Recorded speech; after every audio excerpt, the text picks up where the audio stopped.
LISTNR production. Concerns from SACOS, fatality-free Friday today, and looking ahead to some local footy. Good morning, it's Amy Ross with the Limestone Coast local news update. The wet weather continues across the region today. We're heading for a top of 14 in Mount Gambier and 15 in Robe. More hip pocket pain for South Aussie households, with power prices set to rise from July 1. An increase of up to 22% expected, and SACOS CEO Ross Wormsley says it's disappointing.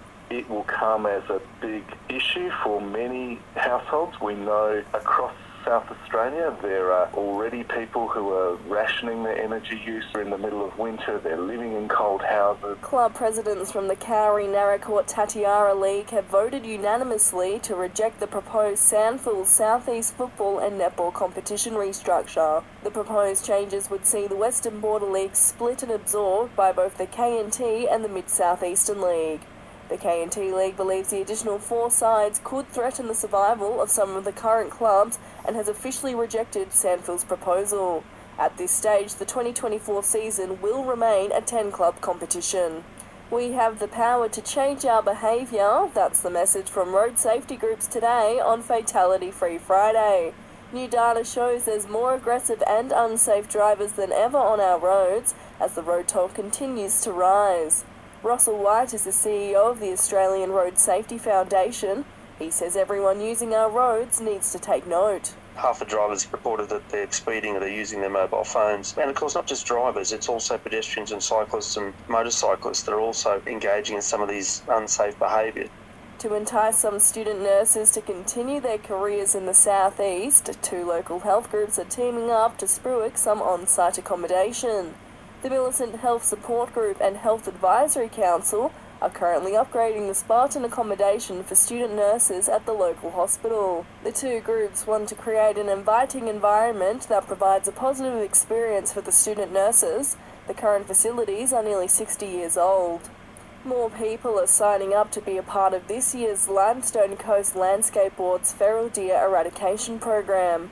Compared to last year, there's been a 40% boost in sign-ups. Stephen Bourne, General Manager of Limestone Coast Landscape Board, says community sessions next month will update residents on the growing program. People probably get a surprise as to how far the deer are expanding and just the numbers that we've been removing. We've removed over 2,000 just this autumn. The sessions will be held on the 13th and 15th of June in both Penola and Kingston. And after 3 months of closing its doors, the Millicent Salvos will reopen next week.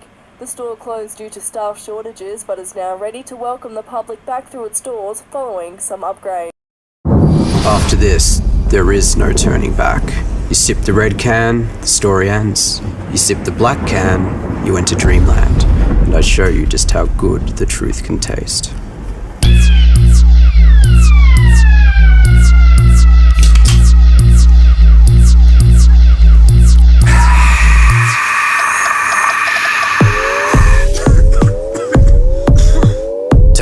Max Taste Challenge.